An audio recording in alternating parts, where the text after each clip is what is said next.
System stable कब होगा। हमने एक जनरल लैंग्वेज में देखा स्टेबिलिटी क्या होती है, फिर हमने रेस्पॉन्स के अकॉर्डिंग देखा कि यदि बाउंडेड इनपुट के लिए बाउंडेड आउटपुट मिल रहा है तो हम बोलेंगे कि सिस्टम जो है वो स्टेबल सिस्टम है। इसके बाद हम क्या कर रहे थे, जो कैरेक्टरिस्टिक इक्वेशन थी उसके रूट के अकॉर्डिंग स्टेबिलिटी के बारे में डिस्कशन कर रहे थे। हमने क्या बोला कि जो रूट हैं यदि वो लेफ्ट हैंड प्लेन में लाई कर रहे हैं तो सिस्टम स्टेबल सिस्टम होगा, राइट।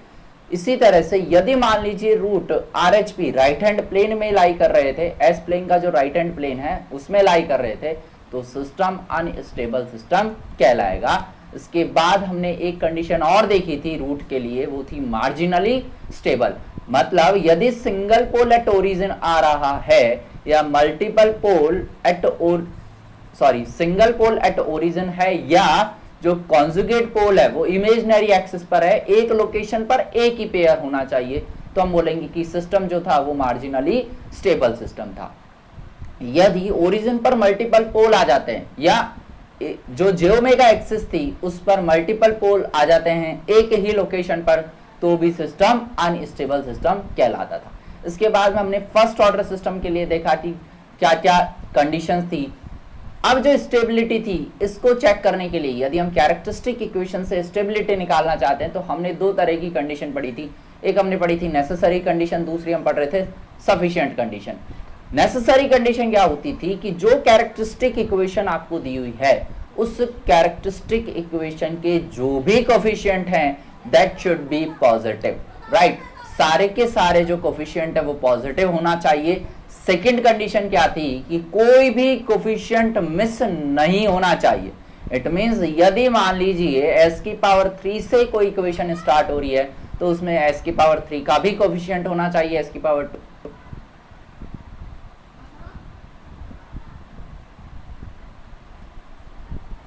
2 का भी कोफिशिएंट होना चाहिए, s की पावर 1 का भी कोफिशिएंट होना चाहिए और s की पावर 0 का भी कोफिशिएंट होना चाहिए। कोई भी कोफिशिएंट मिस नहीं होना चाहिए, राइट। और ये जो भी कोफिशिएंट है s की पावर 3 का, s की पावर 2 का, s की पावर 1 का और s की पावर 0 का, ये सारे के सारे जो भी कोफिशिएंट है ये पॉजिटिव होने चाहिए, राइट। इसके बाद में हम सफिशिएंट कंडीशन देखे थे। क्यों देखे थे सफिशिएंट कंडीशन? क्योंकि हमने एक सिस्टम देखा, थर्ड ऑर्डर सिस्टम था जिसमें क्या था, सारी की सारी नेसेसरी कंडीशन फुलफिल हो रही थी। सारे गुणांक भी पॉजिटिव थे, कोफिशिएंट पॉजिटिव थे और कोई भी मिसिंग, सारे के सारे जो कोफिशिएंट थे वो पॉजिटिव थे, even though system was unstable. अब सिस्टम अनस्टेबल था, इस वजह से हमें और कंडीशंस निकालने की आवश्यकता पड़ी। वो हमने दी राउथ-हुर्विट्ज़ क्राइटेरिया से, जिसको हम आरएच क्राइटेरिया भी बोलते हैं। उसमें आप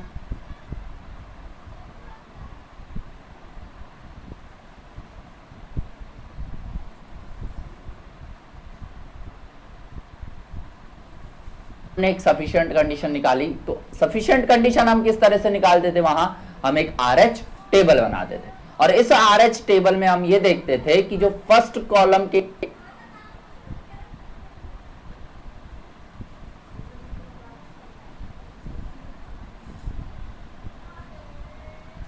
एलिमेंट हैं वो फर्स्ट कॉलम के एलिमेंट पॉजिटिव होने चाहिए। यदि वो एलिमेंट पॉजिटिव होंगे तो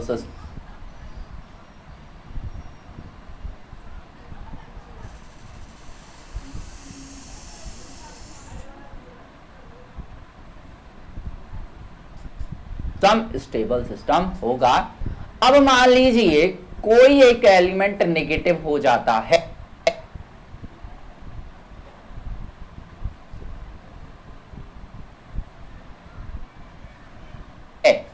यदि कोई एक एलिमेंट नेगेटिव हो गया तो सिस्टम अनस्टेबल सिस्टम हो जाएगा। अब यदि सिस्टम अनस्टेबल सिस्टम है तो जो उसके रूट रहेंगे वो कहां लाई कर रहे होंगे,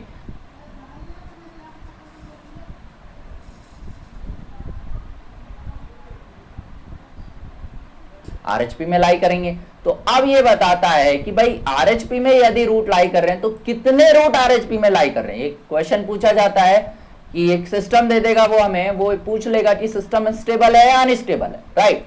यदि स्टेबल सिस्टम होगा तो सारे रूट एलएचपी में लाई करेंगे और यदि सिस्टम अनस्टेबल सिस्टम है तो रूट आरएचपी में भी लाई करेंगे। तो वहां से क्वेश्चन पूछा जाता है कि भाई कितने रूट आरएचपी में लाई कर रहे हैं। तो ये जो आरएच टेबल था इससे हम बताते हैं कि फर्स्ट कॉलम में यदि मैं टॉप टू डाउन जाऊं तो जितने बार नंबर ऑफ साइन चेंजेस है उतने रूट आरएचपी में लाई कर रहे होंगे, बाकी रेस्ट ऑफ द रूट जो रहेंगे वो एलएचपी में लाई करेंगे। ठीक है, इसके बाद में हमने फर्स्ट ऑर्डर के लिए देखा as plus B equal to 0, हमारे जो इक्वेशन थी उसमें हमने देखा कि क्या क्या कंडीशन होने चाहिए for the system to be stable. इसके बाद में हमने सेकंड ऑर्डर सिस्टम के लिए देखा। अब हम थर्ड ऑर्डर सिस्टम के लिए देख रहे हैं कि थर्ड ऑर्डर सिस्टम यदि स्टेबल सिस्टम है तो उसके लिए क्या कंडीशन होनी चाहिए। ठीक है, तो अब हम देखते हैं थर्ड ऑर्डर सिस्टम के लिए condition.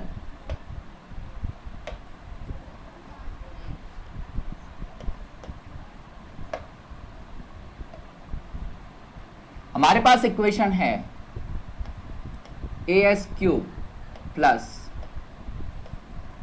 bs square plus cs plus d is equal to 0। ये एक इक्वेशन है हमारे पास, as cube plus bs square plus cs plus d is equal to 0। ये एक थर्ड ऑर्डर इक्वेशन है क्योंकि s की पावर 3 है, राइट। थर्ड ऑर्डर ये इक्वेशन हो गई, तो इसके हमें कितने रूट मिलेंगे? 3 रूट हमें यहां प्राप्त होंगे। यदि सिस्टम स्टेबल होगा तो ये जो तीनों रूट है वो कहां लाई करने चाहिए? हमारे पास एलएचपी में। और यदि सिस्टम अनस्टेबल हो गया तो रूट कहां रहेंगे? आरएचपी में। अब देखते हैं कितने रूट कहां रहने चाहिए। as cube plus bs square plus cs plus d is equal to 0, ये थर्ड ऑर्डर सिस्टम है। यदि ये सिस्टम स्टेबल सिस्टम है तो सबसे पहले हम इसके लिए कंडीशन चेक करते हैं। कौन सी कंडीशन हम चेक करेंगे? सबसे पहले हम नेसेसरी कंडीशन चेक करते हैं। नेसेसरी कंडीशन क्या होंगी?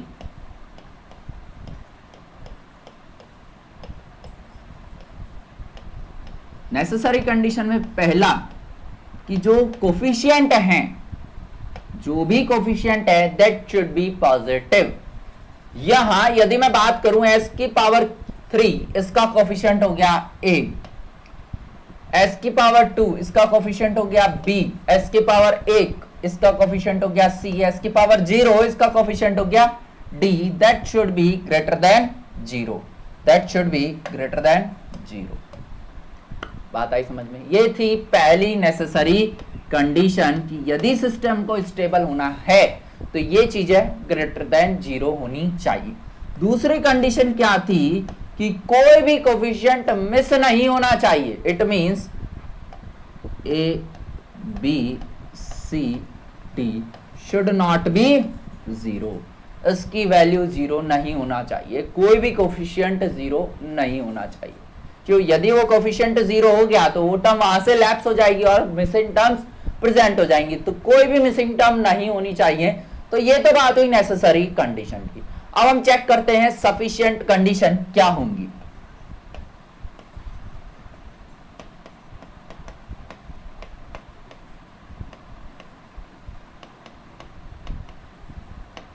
सफिशिएंट कंडीशन के लिए हम क्या करते थे? हम एक टेबल डिजाइन करते थे जिसको हमने बोल दिया RH टेबल। इस RH टेबल को हम किस तरह से बनाते थे वो देखिए। RH टेबल किस तरह से बनती थी?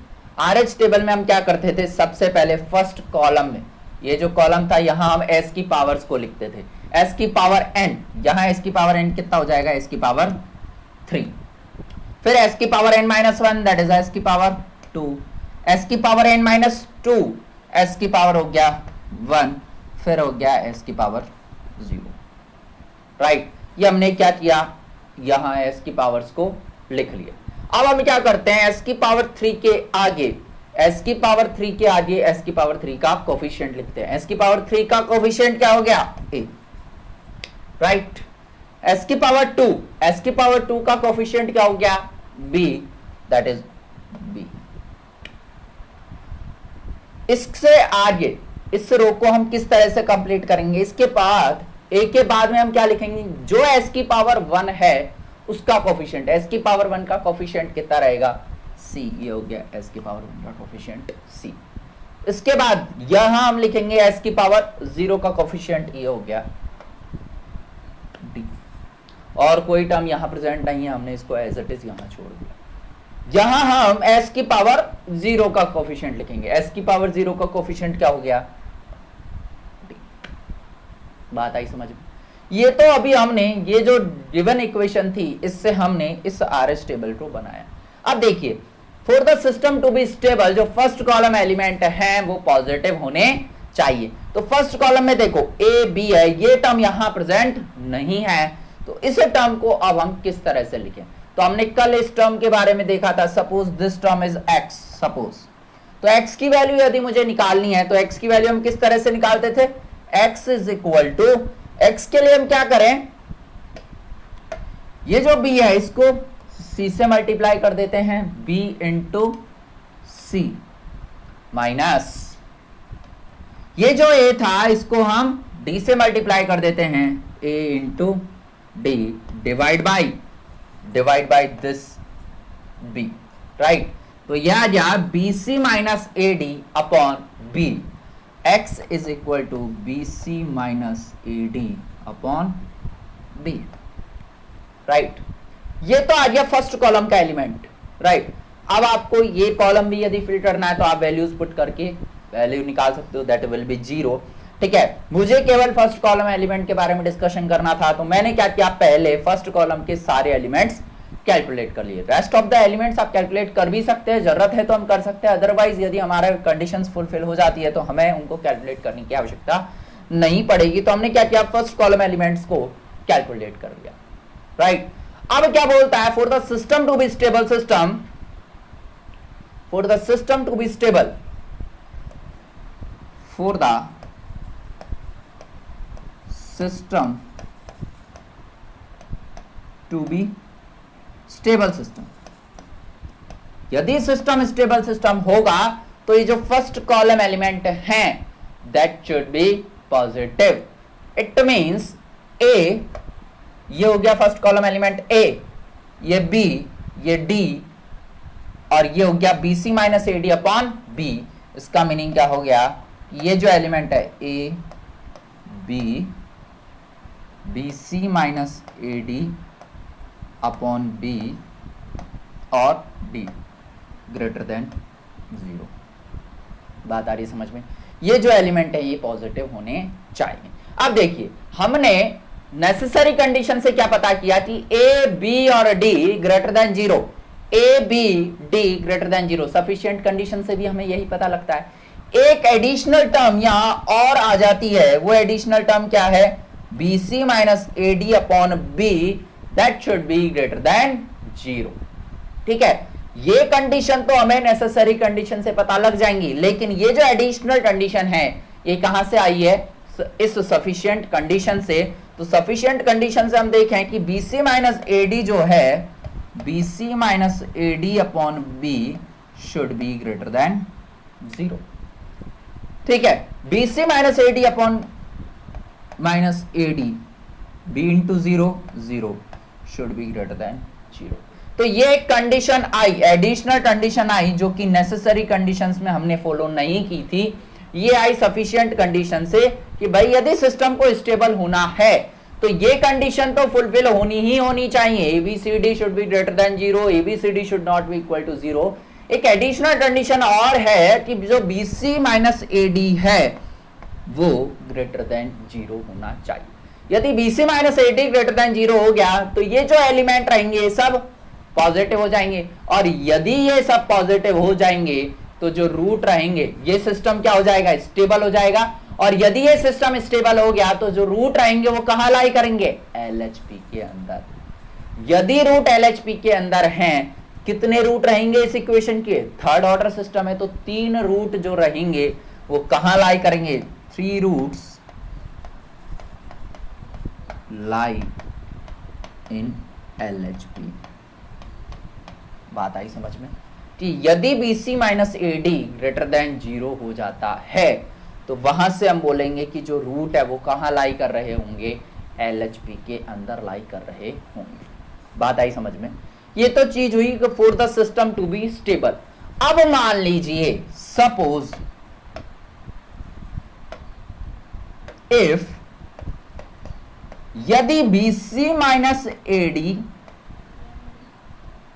ग्रेटर देन 0 ना होकर लेस देन 0 हो जाता है, यदि BC minus AD is less then 0 तो अब क्या होगा, क्या सिस्टम स्टेबल रह पाएगा, नहीं रह पाएगा। क्यों, यदि BC minus AD less than 0 हो गया तो ये जो टर्म रहेगी वो नेगेटिव हो जाएगी, और यदि ये टर्म नेगेटिव हो गई तो सिस्टम स्टेबल सिस्टम नहीं रहेगा। System will not be stable,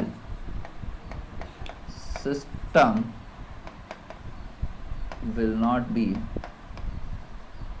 stable, right. यदि BC minus AD is less then 0 हो जाता है तो हम बोलेंगे कि जो सिस्टम है वो स्टेबल सिस्टम नहीं होगा। अब जब सिस्टम स्टेबल सिस्टम नहीं है, इसका मीनिंग क्या है? सिस्टम अनस्टेबल हो गया, और सिस्टम यदि अनस्टेबल हो गया तो जो रूट रहेंगे वो कहां लाई कर रहे होंगे? वो RHP के अंदर लाई कर रहे होंगे। यदि रूट RHP के अंदर हैं तो अब हमें ये बताना है कि भाई कितने रूट RHP के अंदर लाई करेंगे, ठीक है। तो कितने रूट अब RHP के अंदर लाई करेंगे? BC minus AD is less then 0, इसका मीनिंग हमने बोल दिया BC is less then AD, और सिस्टम हो जाएगा अनस्टेबल सिस्टम हो गया unstable system, BC is less then AD के लिए। और यदि यहां से हम बात करें BC ग्रेटर देन AD हो गया तो सिस्टम हो गया स्टेबल सिस्टम। अब बोल दिया इसने कि BC minus AD is less then 0, तो रूट कहां रहेंगे? रूट रहेंगे RHP के अंदर। कितने रूट RHP के अंदर रहेंगे वो हम देखते हैं। अब देखिए, A नेसेसरी कंडीशन से पॉजिटिव है, B पॉजिटिव है, ये टर्म पॉजिटिव है, ये टर्म पॉजिटिव है। यदि BC minus AD less than 0 हो जाता है, BC minus AD less than 0 हो गया, दैट मीन्स ये जो वैल्यू है ये नेगेटिव हो गया, ये नेगेटिव हो गया, D ग्रेटर देन 0 है, D ग्रेटर देन 0, ठीक है। तो अब क्या हुआ? जब रूट RHP के अंदर लाई कर रहे हैं तो हमें यदि पता करना है कितने रूट RHP के अंदर लाई कर रहे हैं, तो इसके लिए हम क्या करते हैं? टॉप टू डाउन जाएंगे। टॉप टू डाउन जाने पर जितने नंबर ऑफ साइन चेंजेस होंगे उतने रूट कहां लाई कर रहे होंगे? RHP के अंदर। तो यदि मैं टॉप टू डाउन जाऊं, पॉजिटिव टू पॉजिटिव, क्या कोई साइन चेंज हो रहा है? कोई साइन चेंज नहीं हो रहा है। इसके बाद हम गए पॉजिटिव टू नेगेटिव, एक साइन चेंज हुआ, ठीक है, एक बार साइन चेंजेस हो गए। दूसरा मैं गया अब यहां से नेगेटिव टू पॉजिटिव, कितनी बार साइन चेंजेस हो गए? 2 बार साइन चेंजेस हो गए। Positive to negative, then negative to positive, 2 बार साइन चेंजेस हो गए। तो यदि सिस्टम अनस्टेबल सिस्टम है तो जो दो रूट रहेंगे वो कहां लाई करेंगे? 2 रूट लाई इन RHP, 2 रूट कहां रहेंगे? RHP में। टोटल नंबर ऑफ रूट कितने मिलेंगे? यहां से हमें थर्ड ऑर्डर इक्वेशन है, हमें 3 रूट मिलेंगे। इन 3 रूट में से 2 रूट तो कहां हो गए? RHP में। जो रेस्ट ऑफ द 1 रूट रहेगा वो कहां रहेगा? वो रहेगा LHP के अंदर। तो 1 रूट लाई इन LHP। बात आई समझ में? तो यदि हमें थर्ड ऑर्डर इक्वेशन दी हुई है, थर्ड ऑर्डर सिस्टम से वो पूछता है कि भाई ये सिस्टम स्टेबल सिस्टम है तो क्या कंडीशन होनी चाहिए, और यदि ये सिस्टम अनस्टेबल हो गया तो कितने रूट RHP में रहेंगे और कितने रूट LHP में रहेंगे। बात आई समझ में? तो BC यदि ग्रेटर देन AD हो गया तो सिस्टम स्टेबल सिस्टम होगा, और तीनों के तीनों रूट कहाँ रहेंगे? LHP में। और यदि BC लेस देन AD हो गया तो 2 रूट RHP में चले जाएंगे और 1 रूट LHP के अंदर चला जाएगा। कल हमने एक क्वेश्चन बोला था, कल हमने एक क्वेश्चन क्या बताया था वो देखते हैं। क्वेश्चन ये था s³ plus s² plus 2s plus 8 is equal to 0। कल हम जब नेसेसरी कंडीशंस के बारे में डिस्कशन कर रहे थे तो हमने क्या बोला कि ये जो भी कोफिशिएंट हैं वो पॉजिटिव हैं, 1, 1, 2 और 8 सारे कोफिशिएंट पॉजिटिव हैं, कोई भी टर्म मिसिंग नहीं है, s³ भी है, 2 भी है, 1 भी है और 0 भी है। तो ये सिस्टम स्टेबल सिस्टम हो जाना चाहिए था। इसके बावजूद हमने क्या बोला कि ये जो सिस्टम है वो अनस्टेबल सिस्टम था, यही बात थी। इसी के बाद हमने और आगे डिस्कशन किया सफिशिएंट कंडीशन। तो अब हम देखते हैं सफिशिएंट कंडीशन से क्या होता है। सफिशिएंट कंडीशन में यदि हम बात करें, थर्ड ऑर्डर सिस्टम है, थर्ड ऑर्डर सिस्टम में यदि सफिशिएंट कंडीशन फुलफिल होनी है, मतलब सिस्टम को स्टेबल होना है, तो BC जो है उसकी वैल्यू ग्रेटर देन AD होनी चाहिए। हम यदि यहाँ B की बात करें, सबसे पहले हम कोफिशिएंट देख लेते हैं s³ का, A दैट इज 1, B की वैल्यू 1, C की वैल्यू 2 और डी की वैल्यू कितनी हो गई 8। यही है। अब हम यहाँ कंडीशन देखें, for the third order system to be stable, हमने क्या बोला कि जो BC है that should be greater than AD, ये होना चाहिए। यदि ये कंडीशन फुलफिल हो जाती है तो हम बोल देंगे कि सिस्टम स्टेबल सिस्टम है। BC क्या ग्रेटर देन AD है, B into C 2, A into D, ये आ गया A इंटू D 8। क्या BC ग्रेटर देन AD है, BC ग्रेटर देन AD नहीं है, तो सिस्टम हमने क्या बोला, ये सिस्टम क्या हो गया, unstable system. That's why we are calling for this that this is unstable system, हमने इसको अनस्टेबल सिस्टम बोला। ठीक है। अब यदि ये सिस्टम अनस्टेबल सिस्टम है तो यहां से क्वेश्चन पूछ लेता है कि कितने रूट RHP में रहेंगे और कितने रूट LHP में रहेंगे। तो अभी हमने देखा कि यदि थर्ड ऑर्डर सिस्टम, आप क्या कर सकते हो, आप इसका RH टेबल ड्रॉ कर सकते हो। RS टेबल से आप देख सकते हो कि नंबर ऑफ साइन चेंजेस कितने रहेंगे और वहां से हम बता सकते हैं कि उतने रूट RHP में लाई करेंगे। हमने यहाँ थर्ड ऑर्डर सिस्टम के लिए निकाल चुके हैं हम कि यदि BC ग्रेटर देन AD नहीं होता है, BC लेस देन AD हो जाता है, तो 2 रूट RHP में रहेंगे और 1 रूट LHP में रहेगा। तो BC ग्रेटर देन AD नहीं है, इसका मीनिंग ये कंडीशन सेटिस्फाई नहीं हुई। तो कितने रूट RHP में रहेंगे, 2 रूट RHP में रहेंगे और 1 रूट LHP।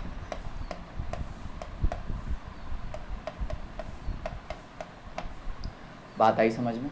तो इस तरह से हम थर्ड ऑर्डर सिस्टम के बारे में बता सकते हैं कि सिस्टम स्टेबल है या नहीं है। यदि स्टेबल है तो रूट कहाँ होंगे, अनस्टेबल है तो रूट कहाँ होंगे और कितने रूट अलग अलग प्लेन में लाई करेंगे। एक और क्वेश्चन हम देख लेते हैं।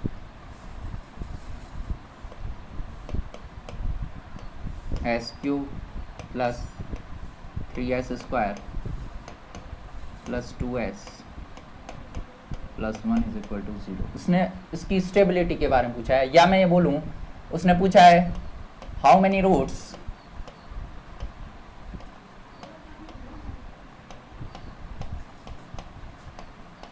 lie in LHP। ठीक है, how many roots lie in LHP और how many roots are lie in RHP, उसने दोनों चीजें पूछ ली। तो सबसे पहले हम इस कैरेक्टरिस्टिक इक्वेशन को देख के बता सकते हैं कि इसके नंबर ऑफ रूट्स कितने रहेंगे। चूंकि ये थर्ड ऑर्डर इक्वेशन है तो नंबर ऑफ रूट्स रहेंगे, total number of roots, third order equation है तो टोटल नंबर ऑफ रूट्स हो गए 3। अब पहली नेसेसरी कंडीशन हम चेक करते हैं। नेसेसरी कंडीशन क्या बोलता है कि सारे के सारे जो भी कोफिशिएंट है वो पॉजिटिव होने चाहिए, सारे कोफिशिएंट पॉजिटिव, कोई भी कोफिशिएंट मिस नहीं होना चाहिए, कोई भी कोफिशिएंट मिस नहीं है। नेसेसरी कंडीशन सेटिस्फाई हो गई। थर्ड ऑर्डर सिस्टम के लिए हमें सफिशिएंट कंडीशन और चेक करनी रहेंगी। सफिशिएंट कंडीशन क्या बोलती है कि for the system to be stable, यदि सिस्टम स्टेबल है तो जो BC है उसकी वैल्यू ग्रेटर देन AD होनी चाहिए। यदि ये कंडीशन सेटिस्फाई होती है तो हम बोलेंगे कि सिस्टम स्टेबल होगा, और यदि सिस्टम स्टेबल हुआ तो रूट कहाँ रहेंगे, LHP के अंदर। B और C की वैल्यू देखते हैं। B की वैल्यू हो गई 3, C की वैल्यू हो गई 2, A की वैल्यू हो गई 1, D की वैल्यू हो गई 1। 6 ग्रेटर देन 1, कंडीशन सेटिस्फाई हो गई। 6 हमेशा 1 से ज्यादा होता है। यदि कंडीशन सेटिस्फाई हो गई दैट मीन सिस्टम क्या हो गया, स्टेबल हो गया। और यदि सिस्टम स्टेबल है तो जो रूट रहेंगे वो कहाँ लाई कर रहे होंगे, LHP के अंदर। कितने रूट आएंगे, 3 रूट आएंगे, क्योंकि थर्ड ऑर्डर इक्वेशन है तो 3 रूट्स तो रहेंगे LHP के अंदर। क्या RHP के अंदर कोई रूट रहेगा, कोई रूट RHP के अंदर नहीं रहेगा। सारे के सारे रूट कहाँ रहेंगे, LHP के अंदर। बात आई समझ में? तो इस तरह से हम बता सकते हैं कि सिस्टम स्टेबल है या सिस्टम अनस्टेबल होगा। ठीक है। एक और क्वेश्चन है, यदि हम देखें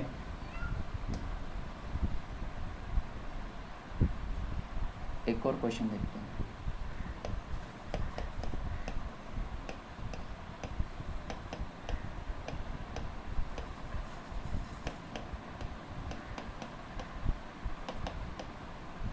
What about the stability and how many roots are lying in LHP or how many roots are lying in RHP? तो वही सबसे पहले नेसेसरी कंडीशन फुलफिल होती है, सारे कोफिशिएंट पॉजिटिव है, कोई भी कोफिशिएंट मिस नहीं है।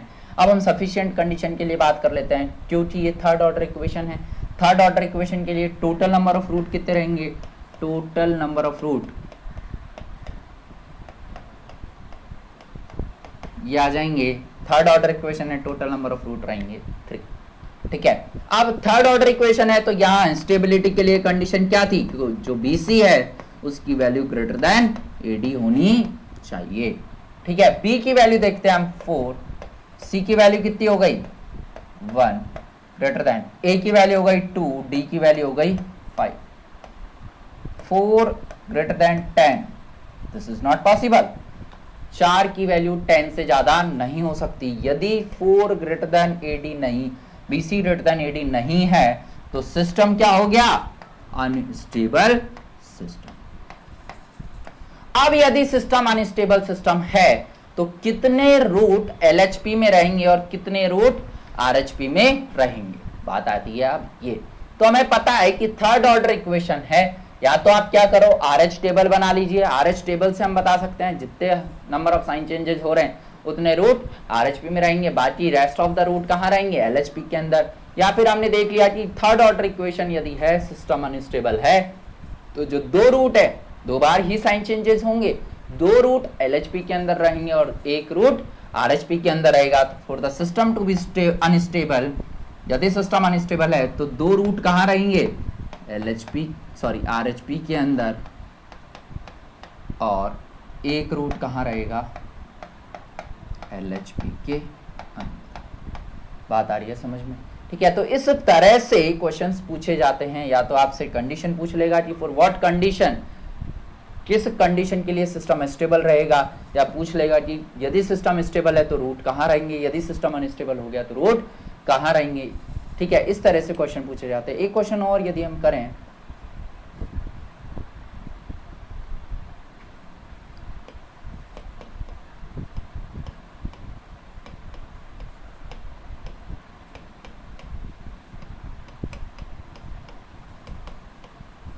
ये क्वेश्चन दिया हुआ है SQ plus S² plus 2S plus K is equal to 0।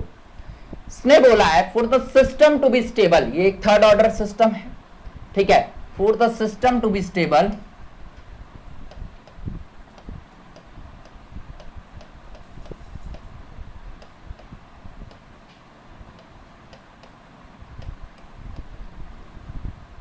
for the system to be stable, what should be the value of K?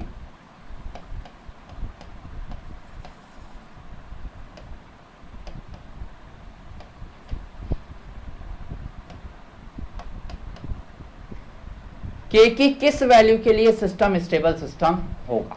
इस तरह से भी क्वेश्चन पूछा जाता है। 2 वैरायटी है, एक तो देखा कि नंबर ऑफ रूट्स कितने रहेंगे LHP में और RHP में, दूसरा इस तरह से आपको कोई कोफिशिएंट पूछ लेगा कि भाई इसकी वैल्यू क्या रहेगी for the system to be stable.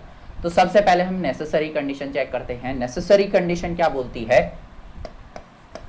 कि जो कोफिशिएंट हैं वो पॉजिटिव होनी चाहिए।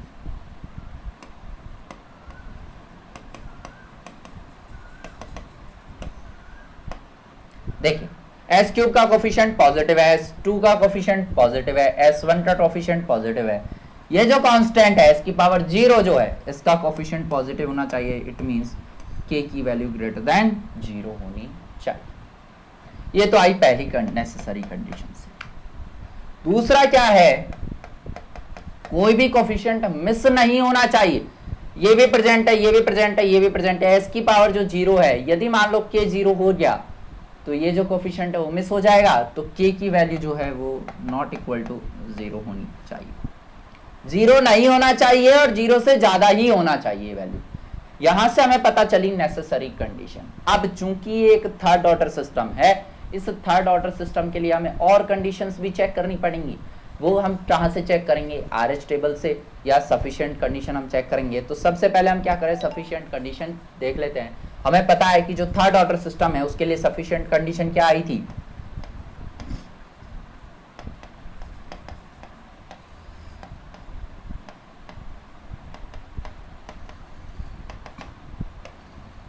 सफिशिएंट कंडीशन क्या थी कि जो BC है उसकी वैल्यू ग्रेटर देन AD होनी चाहिए for the system to be stable. इसने यही पूछा है कि यदि सिस्टम स्टेबल है तो K की क्या वैल्यू होनी चाहिए। उस समय BC की जो वैल्यू है वो AD से ज्यादा होनी चाहिए। b की वैल्यू हम देखते हैं क्या है, b हो गया s की पावर 2 का कोफिशिएंट 1, c है s की पावर 1 का coefficient 2 greater than a s की पावर 3 का कोफिशिएंट 1, d कांस्टेंट k, ये होना चाहिए। इट मींस जो k है उसकी वैल्यू लेस देन 2 होनी चाहिए for the system to be stable.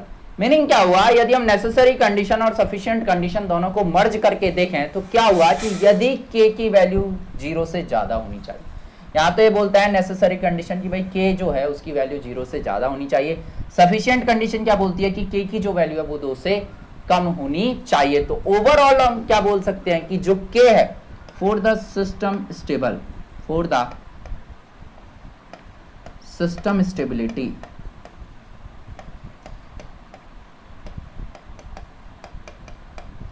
जो k है उसकी वैल्यू 0 से तो ज्यादा होनी चाहिए जबकि 2 से कम होनी चाहिए, तब जाके सिस्टम स्टेबल सिस्टम रह पाएगा। यही कंडीशन आती है और यही चीज हमसे पूछी थी कि k की किस वैल्यू के लिए सिस्टम स्टेबल रहेगा, तो हमने नेसेसरी कंडीशन से भी निकाला और सफिशिएंट कंडीशन से भी वैल्यूज निकाली, दोनों को हमने मर्ज किया तो हमने बोला k यदि 0 से 2 के बीच में लाई कर रहा होगा तो सिस्टम स्टेबल होगा, और यदि k की वैल्यू 2 से ज्यादा हो जाती है तो सिस्टम अनस्टेबल सिस्टम।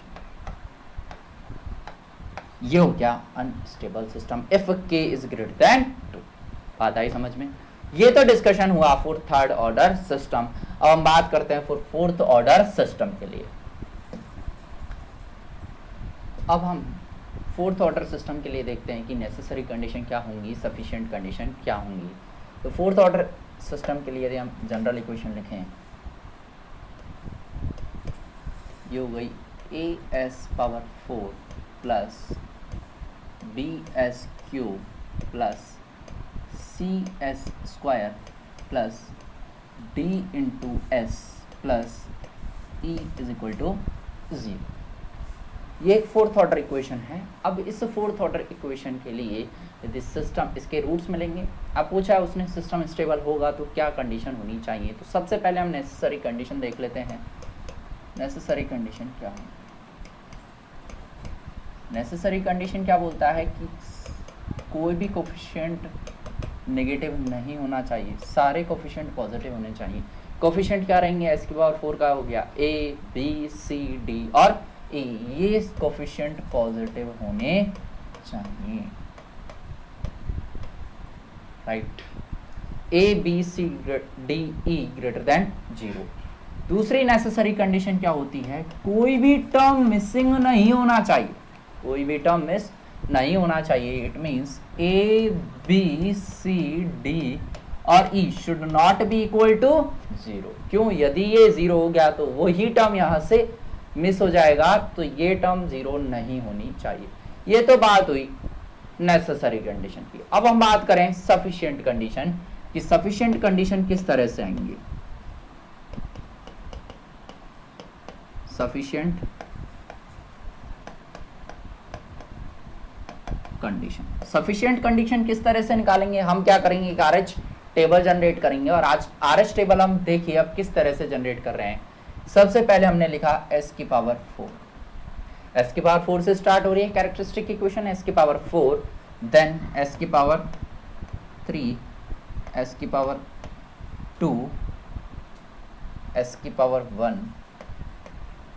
s⁴, 0। ये लिखी हमने कैरेक्टरिस्टिक इक्वेशन, राइट। अब हम इस रो को कंप्लीट करेंगे। किस तरह से रो को कंप्लीट करेंगे? s⁴ जो 4 है उसका कोफिशिएंट लिखा हमने a, यहां हमने s⁴ का कोफिशिएंट लिखा b, फिर s⁴ के इस a के आगे लिखा हमने s⁴ का coefficient that is c, s⁴ जो 3 है इसके आगे b लिखा, b के आगे हम लिखेंगे s⁴ का कोफिशिएंट दैट इज d, फिर इस c के आगे हमने लिखा इस s⁴ coefficient that is e, right. s⁴ जो 0 है यहां हमने लिखा इस e को, e हो गया। बात आई समझ में? ये तो अभी हमने ये जो गिवन इक्वेशन थी कैरेक्टरिस्टिक इक्वेशन, इससे हमने ये टेबल बनाई। अब यदि सिस्टम को स्टेबल होना है तो इसके लिए जो फर्स्ट कॉलम एलिमेंट है वो पॉजिटिव होने चाहिए। फर्स्ट कॉलम एलिमेंट ए, बी और ई तीन तो हमें पता है, और नेसेसरी कंडीशन क्या बोलती है कि ए ग्रेटर देन 0 होने चाहिए, तो ये तो बाय डिफॉल्ट ग्रेटर देन 0 होने चाहिए। अब हमें एस की पावर 2 और एस की पावर 1 इसके आगे के जो ये नंबर्स हैं ये और फाइंड आउट करने हैं कि इनकी वैल्यू क्या रहेगी, तब जाके ही हम बताएंगे कि इस कंडीशन को हम बताएंगे कि कब ये सिस्टम स्टेबल सिस्टम होगा। तो अब हम क्या करते हैं, इस एस की पावर 2 के आगे की जो वैल्यू है इसको कैलकुलेट करते हैं। ये वैल्यू किस तरह से आएगी, हम क्या करें,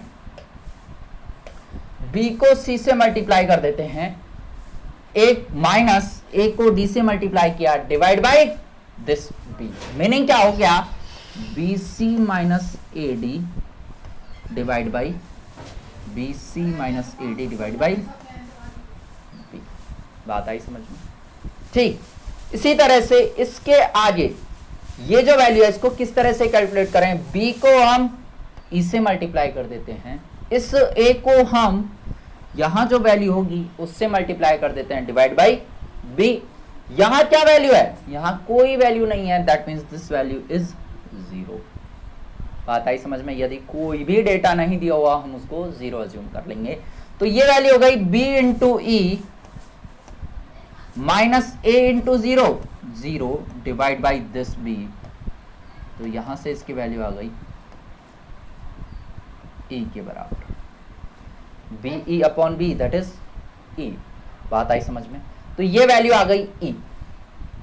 अब हमें क्या करना है, इस s की पावर 1 के आगे की जो वैल्यू है इसको और कैलकुलेट करना है। ये वैल्यू कैलकुलेट होते ही हमारे पास ये जो फर्स्ट कॉलम है इस फर्स्ट कॉलम के सारे एलिमेंट पता लग जाएंगे। तो अब इस s की पावर 1 जो है इसके आगे की वैल्यू हम कंसिडर कर लेते हैं, सपोज इसकी वैल्यू आती है कैपिटल X। कैपिटल X की वैल्यू किस तरह से निकालेंगे वो देखो, कैपिटल X किस तरह से आएगा, देखिए कैपिटल X निकालने के लिए हम क्या करें, ये जो वैल्यू है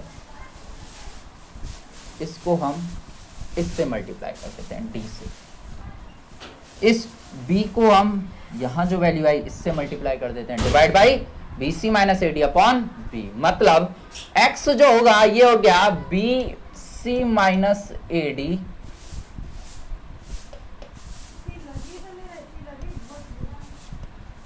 bc minus ad divided by b into this value is multiplied by d minus b into e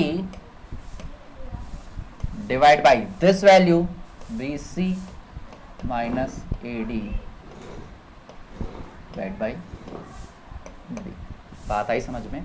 इस वैल्यू को हम किस तरह से निकाल रहे हैं, this value is multiplied by this minus this multiplied by this value whole divide by this value, right. यहां से इसको हम सिंप्लीफाई कर देते हैं, ये आ जाएगा bc minus ad into D upon b LCM आ गया minus B square E upon bc minus ad divide by b से b कैंसिल हो जाएगा, यहां क्या बचेगा, या bc minus ad into D minus B square E upon bc minus ad, right.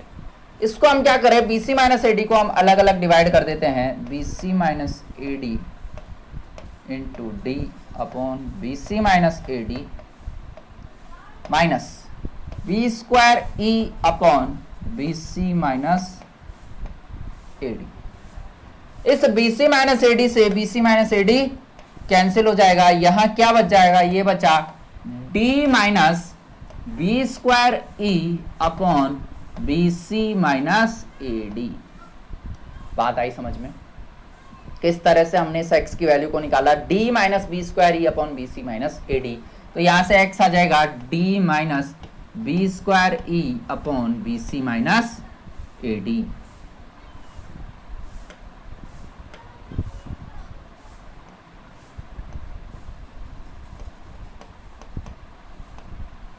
बात आई समझ में? तो हमने क्या किया, ये जो फर्स्ट कॉलम था इस फर्स्ट कॉलम की सारी वैल्यूज को हमने कैलकुलेट कर लिया। अब यदि सिस्टम को स्टेबल होना है तो इसके लिए जो फर्स्ट कॉलम एलिमेंट है ये सब पॉजिटिव होने चाहिए। मीनिंग क्या हुआ, जो एस की पावर 4 है इसके आगे का जो कोफिशिएंट है ए वो पॉजिटिव होना चाहिए। ठीक है, मतलब वो हमें नेसेसरी कंडीशन से ही पता लग गया। एस की पावर 3 के आगे की जो वैल्यू है बी वो ग्रेटर देन 0 होनी चाहिए, वो भी हमें नेसेसरी कंडीशन से पता लग गया। एस की पावर 0 के आगे जो वैल्यू है ई ये भी ग्रेटर देन 0 होना चाहिए, ये भी हमें नेसेसरी कंडीशन से पता लग गया। दो कंडीशन हमें यहां से पता नहीं लगी, एस की पावर 2 और एस की पावर आगे की जो वैल्यूज हैं ये भी ग्रेटर देन 0 होनी चाहिए for the system to be stable. Meaning for the system to be stable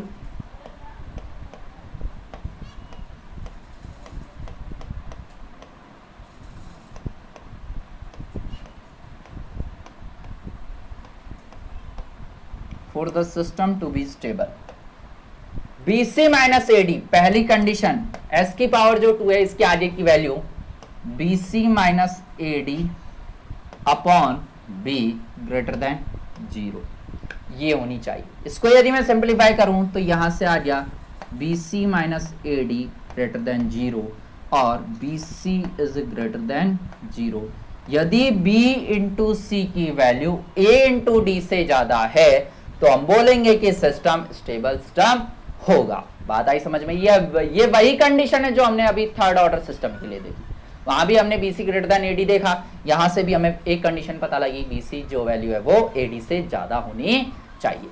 दूसरी कंडीशन कहां से आएगी, S की पावर जो 1 है इसके आगे की वैल्यू भी ग्रेटर देन 0 होनी चाहिए। मीनिंग S की पावर 1 के आगे की वैल्यू हो गई D minus B square E upon BC minus AD greater than 0, तब जाके सिस्टम स्टेबल होगा। मीनिंग D जो है greater than B square E upon BC minus AD यदि है तो हम बोलेंगे कि सिस्टम स्टेबल सिस्टम होगा।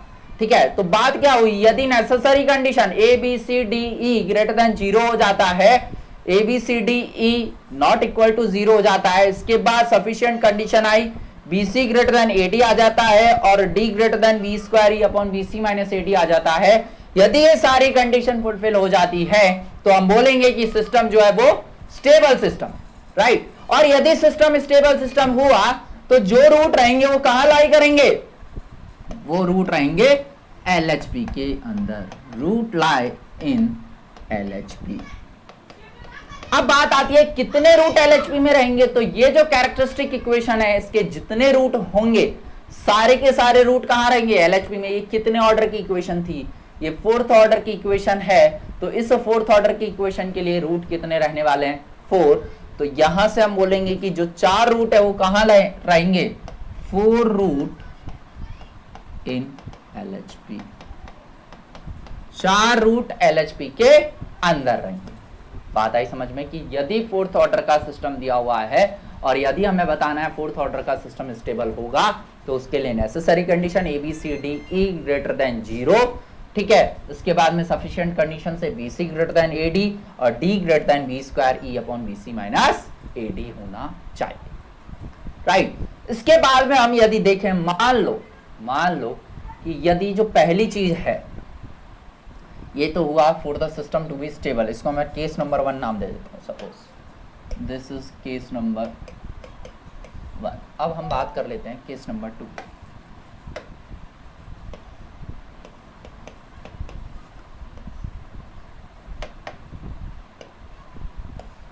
यदि मान लो BC ग्रेटर देन AD ना होकर लेस देन AD,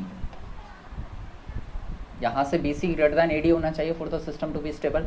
यदि BC AD से ज्यादा ना होकर BC लेस देन AD है और D जो है वो भी greater than B square E upon BC minus AD ना होकर less than B square E upon BC minus AD है, मतलब ये दोनों ही कंडीशन फुलफिल नहीं हो रही है, तो अब क्या होगा, सिस्टम क्या हो जाएगा, अनस्टेबल सिस्टम। ये कंडीशन फुलफिल नहीं हुई, सिस्टम अनस्टेबल सिस्टम हो गया। यदि सिस्टम अनस्टेबल सिस्टम है तो रूट कहां रहेंगे, रूट रहेंगे RHP के अंदर। अब बात आती है कि भाई कितने रूट RHP के अंदर रहेंगे और कितने रूट LHP के अंदर रहेंगे।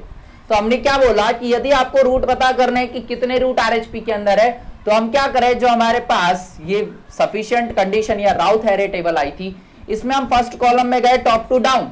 टॉप टू डाउन जाने पर जितने बार नंबर ऑफ साइन चेंजेस है उतने रूट कहां रहेंगे, आरएचपी के अंदर। रेस्ट ऑफ द रूट कहां रहेंगे, एलएचपी के अंदर। तो अब हम जब इसने बोल दिया कि भाई BC is less then AD हो गया और D is less then B square upon BC minus AD है, तो सिस्टम अनस्टेबल है।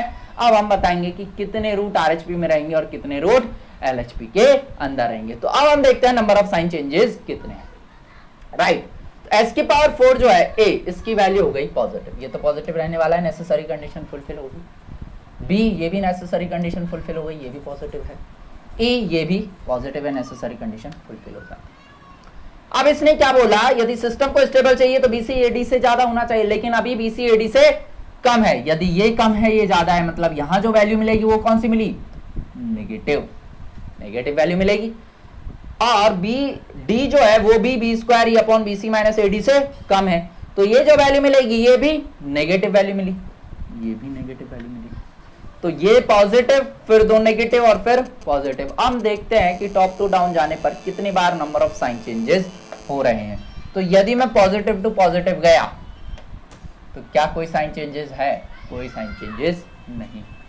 फिर पॉजिटिव टू नेगेटिव एक बार साइन चेंजेस हो गया, positive to negative. Negative to negative कोई साइन चेंज नहीं है, यहां कोई साइन चेंजेस नहीं हुए। नेगेटिव टू पॉजिटिव अगेन यहां एक और साइन चेंजेस हो गए। तो टॉप टू डाउन जाने पर कितने बार साइन चेंजेस हुए हैं, 2 बार साइन चेंजेस हुए हैं। यदि 2 बार साइन चेंजेस हुए हैं, इसका मीनिंग जो रूट रहेंगे, 2 रूट कहां रहेंगे, आरएचपी के अंदर, और बाकी के जो रूट रहेंगे वो कहां रहेंगे, एलएचपी के अंदर। तो 2 रूट आरएचपी के अंदर। क्यों, हम जब गए टॉप टू डाउन तो 2 बार साइन चेंजेस हुए। 2 रूट तो पता लग गए आरएचपी के अंदर है, रेस्ट ऑफ द रूट रहेंगे वो एलएचपी के अंदर रहेंगे। कितने रूट बचे, 4th ऑर्डर इक्वेशन है, तो टोटल नंबर ऑफ रूट कितने रहेंगे, 4 में से 2 हो गए आरएचपी में, बाकी बचे हुए जो 2 रूट हो गए वो कहां हो गए, एलएचपी के अंदर। बात आई समझ में। किस तरह से हम बता रहे हैं कि यदि सिस्टम अनस्टेबल हो जाता है तो रूट कहां कहां रहेंगे। ये हुआ केस नंबर 2। एक और बात हम कर लेते हैं केस नंबर 3 की।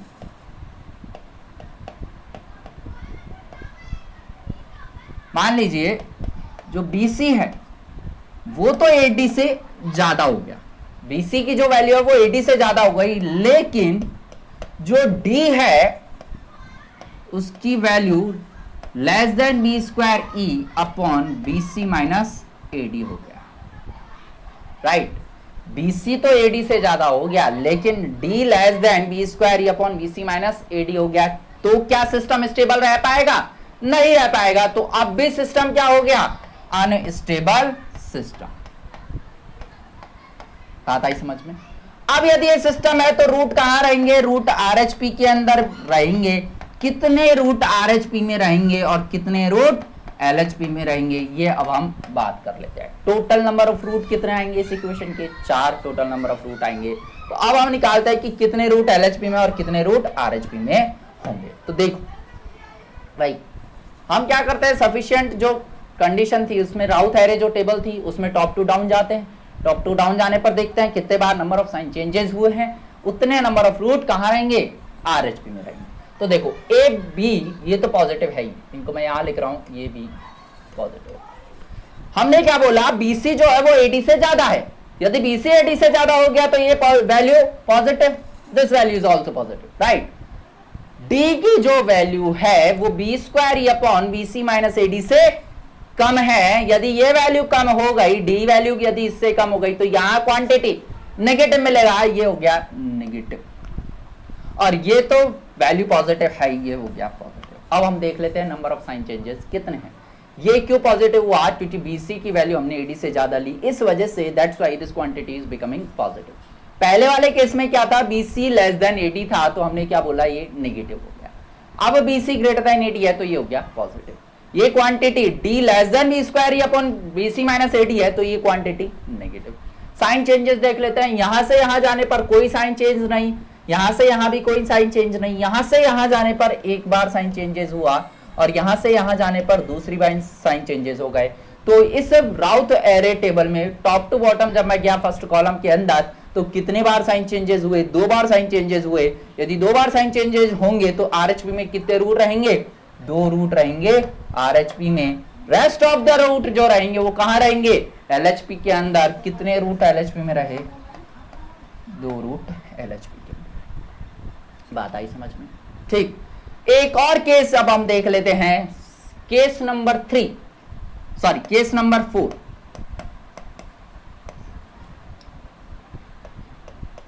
यदि मान लो BC लेस देन AD हो जाता है और BC लेस देन AD हो गया, D जो है वो B square E upon BC minus AD हो गया।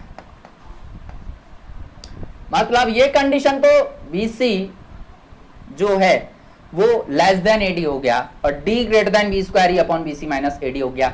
तो क्या सिस्टम अनस्टेबल रह पाएगा, सिस्टम स्टेबल नहीं होगा। ये हो गया अनस्टेबल सिस्टम।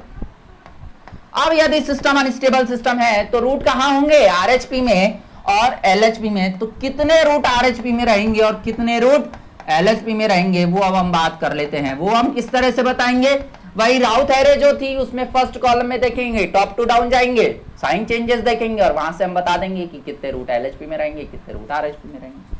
अब हम बात करते हैं ए और बी। ये दोनों वैल्यू जो हैं ये तो पॉजिटिव है, इसको मैं यहां नोट कर रहा हूं, ये पॉजिटिव, बी भी पॉजिटिव, ई जो है ये वैल्यू भी पॉजिटिव। अब हमने क्या बोला कि जो बीसी है वो एडी से कम है। देखिए केस नंबर 4 जो था उसमें हमने क्या बोला, BC is less than AD है। यदि बीसी लेस देन एडी है तो ये जो क्वांटिटी होगी वो क्या हो जाएगी, नेगेटिव। ये हो गया नेगेटिव। नेक्स्ट डी जो है वो हमने क्या लिया, अब D greater than B square upon B C minus A D, मतलब ये क्वांटिटी क्या आएगी, पॉजिटिव। ये क्वांटिटी हो गई पॉजिटिव। बात आई समझ में, ये पॉजिटिव है ही। अब हम साइन चेंजेस देख लेते हैं। यहां से यहां कोई साइन चेंजेस नहीं, यहां से यहां एक बार साइन चेंजेस हुआ, यहां से यहां अगेन एक बार साइन चेंजेस हो गया, राइट। यहां से यहां कोई साइन चेंजेस नहीं। तो कितने बार साइन चेंजेस हुए, 2 बार साइन चेंजेस हुए हैं। तो नंबर ऑफ रूट जो आरएचपी में रहेंगे वो कितने रहेंगे, 2 रूट आरएचपी के अंदर रहेंगे। रेस्ट ऑफ द जो रूट रहेंगे वो कहां रहेंगे, एलएचपी के अंदर। तो हम बोल सकते हैं कि यहां भी हमें कितने रूट आरएचपी में मिले, 2 रूट आरएचपी में मिले और 2 रूट एलएचपी के अंदर प्राप्त हुए। बात आई समझ में, 2 रूट एलएचपी के अंदर। क्या और कोई कंडीशन हो सकती है, इन दोनों से हमारे पास 4 केसेस बनते हैं, चारों केस हमने निकाल के देख लिए। तो यदि दोनों कंडीशन सेटिस्फाई होती हैं, BC ग्रेटर देन AD और D greater then B square E upon BC minus AD, तो हम बोलेंगे सिस्टम स्टेबल होगा और उस समय सारे के सारे रूट LHP के अंदर रहेंगे, राइट। इनमें से कोई भी एक कंडीशन या दोनों के दोनों कंडीशन फुलफिल नहीं होती है तो हम बोलेंगे कि जो सिस्टम है वो अनस्टेबल सिस्टम हो जाएगा। तीनों ही केसेस में सिस्टम अनस्टेबल हो गया और तीनों ही केसेस में जब सिस्टम अनस्टेबल था 2 रूट कहां थे, हमेशा आरएचपी के अंदर। बाकी जो 2 रूट थे वो कहां थे, एलएचपी के अंदर। तो हम बोल सकते हैं कि यदि फर्स्ट ऑर्डर सिस्टम है, सॉरी फोर्थ ऑर्डर सिस्टम है, फोर्थ ऑर्डर सिस्टम में यदि दोनों में से कोई भी कंडीशन फुलफिल होने से रह जाती है, या तो एक कंडीशन या दोनों के दोनों कंडीशन फुलफिल होने से रह जाती है, तो सिस्टम अनस्टेबल हो जाएगा और उस अनस्टेबल सिस्टम में हमेशा 2 रूट कहां रहेंगे, आरएचपी के अंदर, और 2 रूट हमेशा एलएचपी के अंदर लाई करेंगे। बात आई समझ में। थर्ड ऑर्डर सिस्टम के लिए कंडीशन हमारे पास एक ही आई थी, BC ग्रेटर देन AD, जबकि यहां हमें 2 कंडीशन प्राप्त हो रही है, BC greater than AD, D square, D is greater than B square upon BC minus AD। बात आई समझ में, ठीक है। अब हम एक क्वेश्चन और करके देखें किस तरह से अब हम बताएंगे सिस्टम स्टेबल होगा या अनस्टेबल सिस्टम। एक क्वेश्चन है, s की पावर 4 प्लस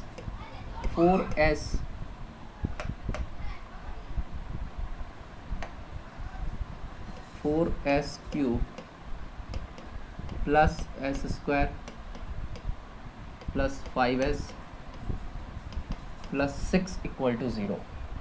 इससे कैरेक्टरिस्टिक इक्वेशन से हमें बताने कि सिस्टम स्टेबल है या सिस्टम अनस्टेबल है। ठीक है। और यदि सिस्टम स्टेबल है तो रूट कहां है, सिस्टम अनस्टेबल है तो रूट कहां होंगे। तो सबसे पहले हम वही नेसेसरी कंडीशन चेक करते हैं। नेसेसरी कंडीशन क्या होगी,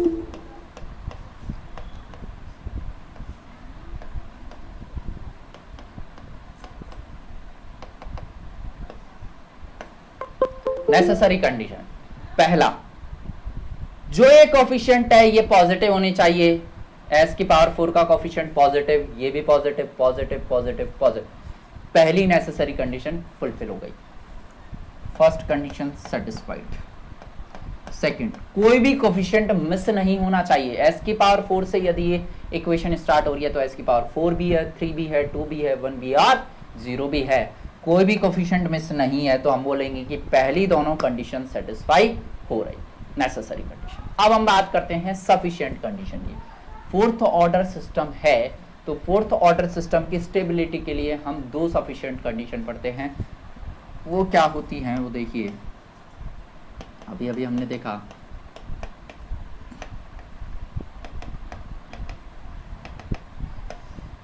पहली क्या थी, BC ग्रेटर देन AD होना चाहिए, और दूसरा क्या था, D जो है वो B² upon BC minus AD होना चाहिए। तो हम बोलेंगे कि यदि ये दोनों कंडीशन सेटिस्फाई होती है तो हम बोलेंगे कि सिस्टम स्टेबल होगा, अदरवाइज सिस्टम अनस्टेबल होगा। तो अब हम चेक कर लेते हैं सफिशिएंट कंडीशन को।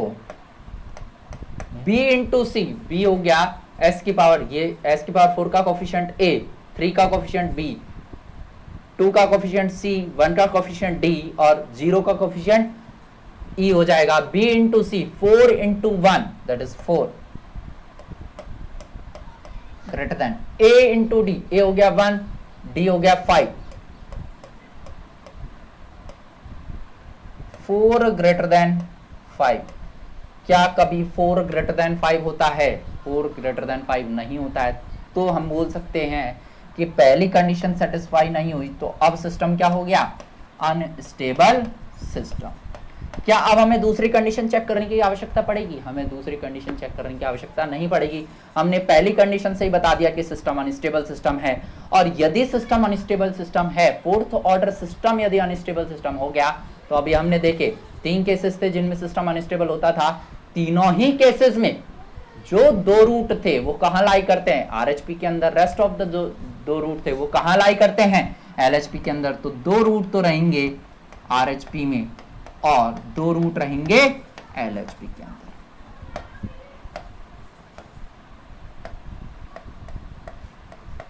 बात आई समझ में?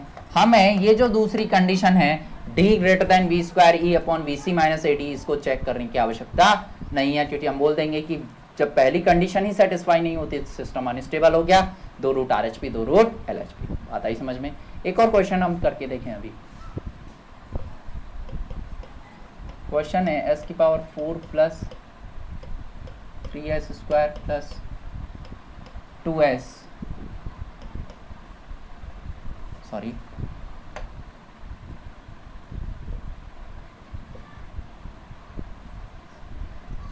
3s क्यूब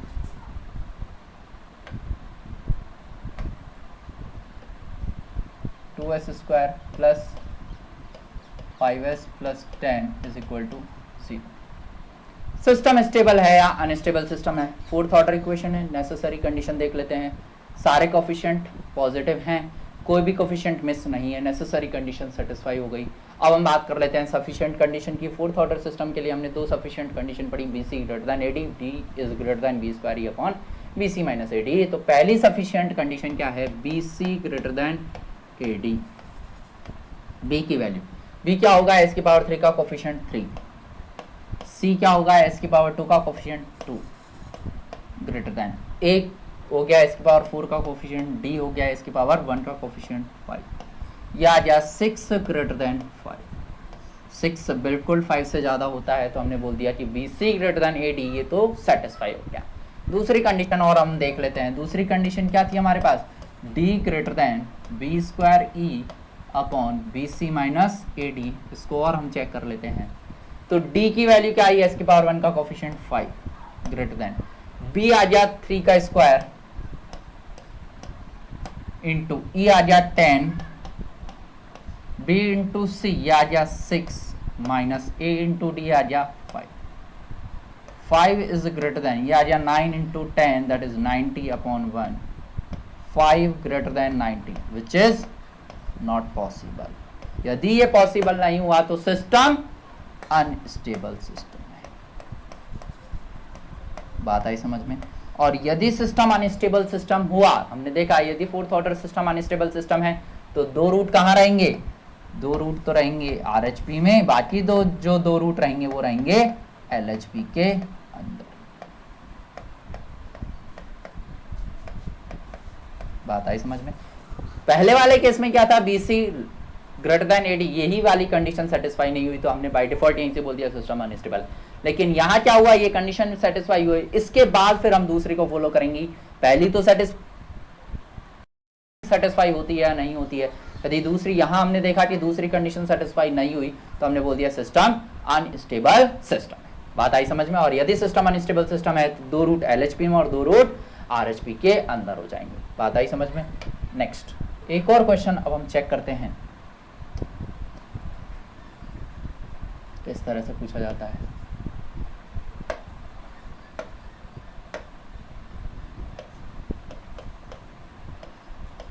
s की power 4 6s cube 11s square plus 6s plus 5 is equal to 0. इसने बोला कि सिस्टम स्टेबल है या unstable system. Fourth order system है, वही नेसेसरी कंडीशन देख लेते हैं. सारे कोफिशिएंट पॉजिटिव हैं. दूसरी नेसेसरी कंडीशन कोई भी मिसिंग कोफिशिएंट नहीं है. हम सफिशिएंट कंडीशन देख लेते हैं. पहली सफिशिएंट कंडीशन क्या थी, बीसी जो है ग्रेटर देन एडी होना चाहिए.